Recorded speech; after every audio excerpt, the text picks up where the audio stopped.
Okay, so if you're a subscriber to my channel, I think you will remember this guy, because it was only a few days ago I was talking about him. He's some tourist official in the state of Maine, and he was basically saying that yes, tourism is down, but spending is up, so they're okay. I saw a lot of people in the comments confused and wondering if this guy knew how to math, or if he realizes that spending might be up because of inflation. But today, instead of listening to some guy in a suit, we're going to listen to real business owners in the state of Maine, because I trust these business owners' word more than that guy in a suit. But while we're going to be listening to these business owners and they're going to be saying, they miss the Canadians and stuff, I also want to show some comments from the GTL community, specifically those that used to visit Maine. I think it's important to hear from both sides, the business owners as well as the target audience, which is us. The tourism officials? Well, screw them. So we're going to hear from the two parties that actually matter. And let's get started with the first report. Meanwhile, in July of last year, Canadian tourism in Maine fell by 28% compared to the previous year. That number is not expected to increase significantly this summer. That's according to the Maine Tourism Association. I find it funny that the Maine Tourism Association, they seem to think that it's going to increase, when all signs north of the border is showing that the decline is continuing, even into 2026, which I thought would bottom out, and I was wrong. So I'm happy about that. But I do find it a little bit arrogant that they think things will slightly improve, when there's absolutely nothing going on in this current climate that would change any Canadian's mind on going to the United States. Let me know in the comments below if you agree with me or not. And if you do agree and you're not subscribed to my channel, hit that subscribe button below. That way you'll be notified of my future videos. News Center Maine's Sean Tesler shows us how the continued decline in visits from our neighbors from the north is impacting local businesses. It'll make a huge impact on our business. Taylor Pomeroy is the manager at One Lupin, a yarn store in Bangor that has taken a hit from Canadians staying home. Summer tourism really is what makes or breaks us for the year. According to the Maine Tourism Association, Canadian tourists accounted for 3.6% of Maine tourism in 2025, which was a drop from 5.4% in 2024. The association expects 2026 to stay on par with 2025. Huh. So they expect it to be the same as last year, with no decline. Well, I think that just means that everybody in Quebec, New Brunswick, Nova Scotia, Prince Edward Island, Newfoundland and Labrador, and even Ontario need to say, hold my beer, and let's see if we can drop these numbers even more. Now, I'm not just saying it to be like a cheerleader. I'm actually going by StatCan numbers. And you can see here, from 2025 to 2026, there was a decrease. It's small, but it is still a decrease. But it is still significant from 2024.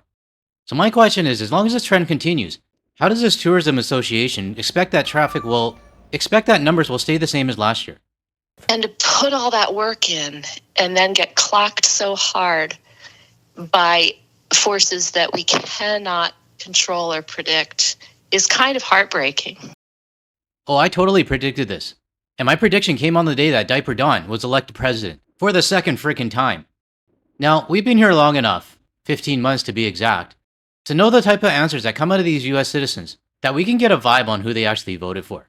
Now, for this person here, I don't have concrete proof on who she voted for, but I'll leave everybody to decide for themselves.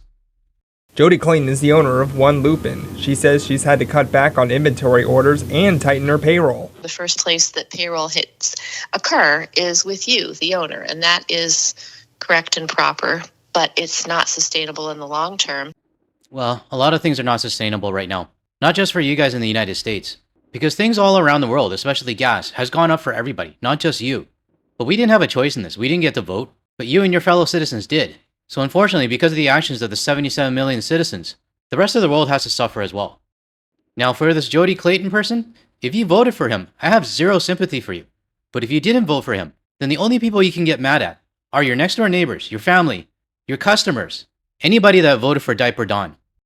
Waterfront concerts also took a hit in 2025 when many Canadians initially decided not to cross the border. We love Canadians.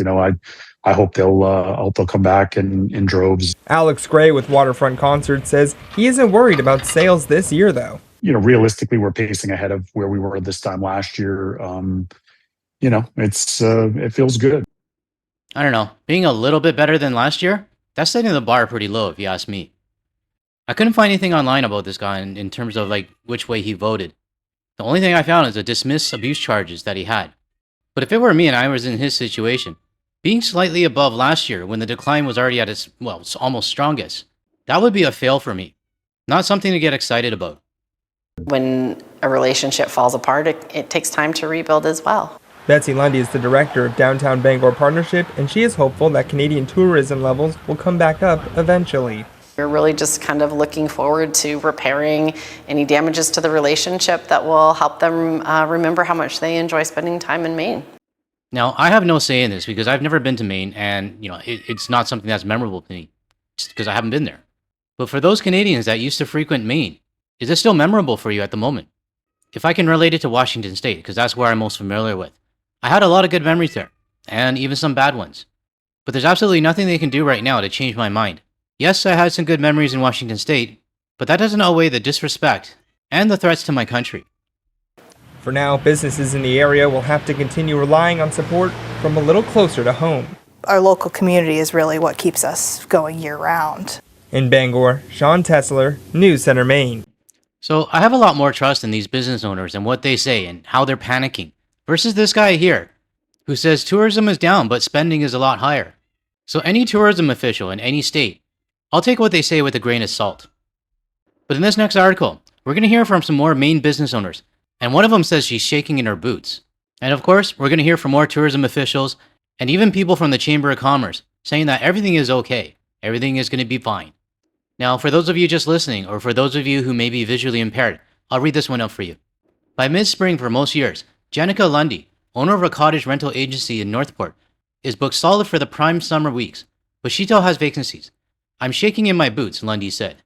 Lundy has owned Bayside Cottage Rentals for 13 years. The only time bookings have been this sparse was in the summer of 2020, at the height of the pandemic, she said. Well, that doesn't sound good. Many of those livelihoods depend on the state's $16.5 billion tourist industry, are watching uneasily as the season takes shape amid an affordability crisis that has pushed gas, healthcare, and food costs to punishing highs. At the same time, the US-led war in Iran is dragging on and international visitors are staying away. No, we're not staying away because of the war. I mean, the war happened way after the reasons why we wanted to stay away. But if that's what you want to believe, then go ahead and believe that. Many of Lundy's customers return year after year to stay at the Bayside Summer Colony gingerbread cottages. She typically has a steady flow of people from Washington, D.C., but that's thinned as some lost jobs as Diaper Dawn administration slashed the federal workforce. One Canadian family told her they're going to Prince Edward Island this year, keeping their dollars in their own country instead of crossing the border. Travel prices were nearly 6% higher in March compared to the same month last year, according to data from the U.S. Travel Association, an industry trade group. Gas costs, now up 20% compared to last year, are driving the price increase. Now, maybe it's just me, but it kind of sounds like they're blaming the gas prices and higher costs on travel for Canadians not visiting Maine. I don't know. What do you guys think? But let's ignore the bullshit excuses that they're always going to write in their articles. What I want to focus on is this Bayside Cottage place, a U.S. business, who publicly said that a Canadian family is going to Prince Edward Island instead. Do I think they're the only family? Probably not. Because if they were, this business probably would not be in this article. Moving on. International travel to the U.S. has taken a real hit, said Nicole Porter, the Vice President of Political Affairs for the U.S. Travel Association, speaking at the conference Wednesday. Of particular concern to Mainers, visits from Canadians are down more than 20%, she said. And I'm pretty sure there's a lot of people in the GTL community that are in this 20%.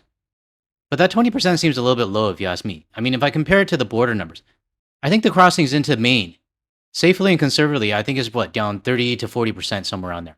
Okay, maybe 30 to 35. But to me, 20 seems a little bit low. Anyways, we are seeing some real serious challenges, she said. She also noted that while domestic travel to the US is holding steadily, it is being largely driven by the richest Americans. Now, I'm going to fast forward a little bit because they just talk about their domestic tourism, which I really don't give a shit about. Dorothy Havey, the head of the Belfast area Chamber of Commerce, says she's not hearing major worries from local business owners, despite the fact that they are seeing fewer international visitors. Tourists may likely spend less this season, Havey said, opting out for breakfast instead of dinner, shop less, or picnic instead of dining out. But she'd also stay away altogether. If you're talking about domestic tourists, yeah, sure, I'm guessing they're going to shop less or picnic instead of dining, go the frugal way. People are creative, she said. When you have something as beautiful as this area is, they're going to come. Now, I don't know about you guys, but that sounds like an arrogant statement. It kind of reminds me of this one that came out of Oregon. Groups like First Nature Tours are urging Canadians to embrace our natural resources and not be afraid to admit they like Oregon. I don't know what it is about her statement when she says, when you have something as beautiful as this area is, they're going to come. Now, I can't speak for Maine. I mean, I'm not going to judge because I've never been there. But I'm sure as hell there's a lot more beautiful places in Canada than there is in Maine. But it's not like Canadians are saying, oh, Maine is so beautiful that it's more important than the boycott. We have other places to go, both in Canada and internationally. And I'm pretty sure there's more beautiful places to go than the state of Maine. But hey, Dorothy, if you say everything is fine, then I better not see another interview from you, complaining that there's no tourists. Because if I do, I'm going to rip into it. Now let me finish off this article because I do want to read the community comments. As summer approaches, Lundy, who I guess is the Bayside cottage place owner, Lundy is pounding the pavement, trying to turn that sentiment into reality and fill her calendar. Even if fewer people from away visit this summer, Lundy hopes Mainers will come through for their neighbors and explore what their home state has to offer. Yeah, I don't know about that. Your gas prices are almost reaching $5 US. Many people turn right off the turnoff to Bayside on Route 1, never even knowing the quaint coastal village is there, she said. Just unplug, come play, and search for sea glass. Do a puzzle, read a book, she said. This is such a hidden gem. So we've heard from a business that is struggling, and we heard from more tourist officials and Chamber of Commerce that think everything is fine. Who are you going to believe? For me, it's always going to be the struggling business, the ones that are playing the victim, and the ones begging for Canadians and international tourists to come back. As long as I see them bitching and complaining that there's no tourists, then I know our boycott is going strong. Now I want to move on to some comments from the GTL community, from those who actually used to go to Maine, on a frequent basis. It wouldn't be right for me to criticize Maine because I've never been there, but these people have. And the first comment is from I am an island. I'm an island. I used to go down to Maine for a few days pretty much every summer. I haven't gone back to the US since Diaper Don's first term in office. I never thought they would elect this POS, well, piece of shit. I'm disgusted with our neighbors to the south and have no intention of going back. I intend to travel within Canada or anywhere but the US from now on. This next one's from Benjamin Delaire 9890. I live in the eastern townships in Quebec. I can see Jay Peak and Vermont from where I live. We're in a huge ski resort area, both in Quebec and easy driving distance from the ski hills in New York and Maine. I'd love to see how their financial number rates are for winter 2025 and 2026. I think they're pretty bad, to be honest. I agree with everything you said in your video. They are in deep denial. They want our money, but aren't willing to fight for it. They aren't standing up and fighting enough against the orange guy. As a result, Canadians aren't going to the US. This next one is from Sane Botted. I live right above Maine in Canada and New Brunswick, and my family has been going to the East Coast America our whole lives growing up. I've been to Maine, Boston, Manhattan, Salem, Connecticut, etc. I even stayed a week at the Maine University for a soccer camp when I was a kid. We have and will not return to America ever again, along with many other Canadians. I now travel my own country and I'm planning a trip to Japan, anywhere but America. I live right on the border to Maine, and yeah, I haven't crossed the border since the orange guy took over.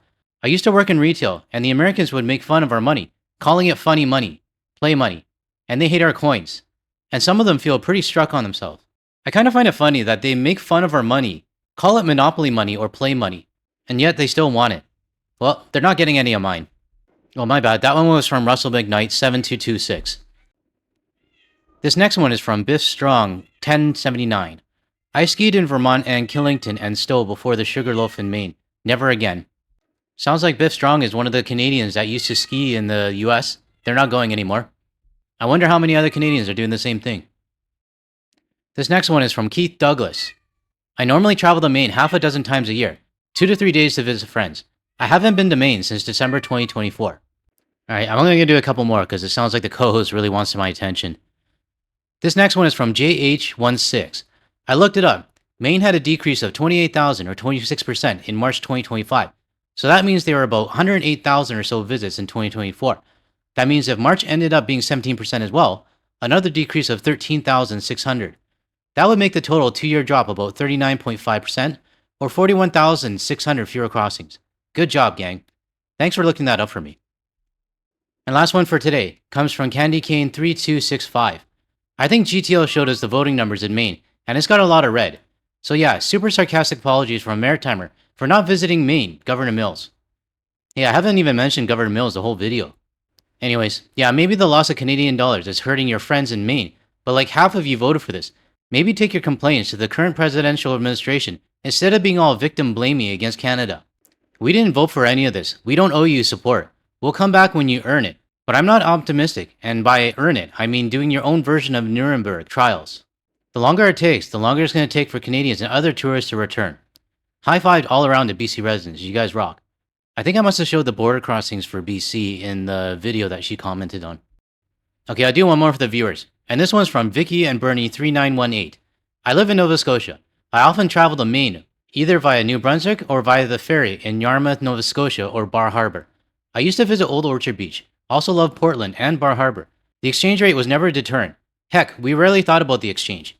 We cruise and pay in US prices, and we cruised over 60 days last year in Europe and Iceland, not the US. But the US citizens in board, I think they mean on board, drive us crazy with their ignorance, so we have given that up too this year.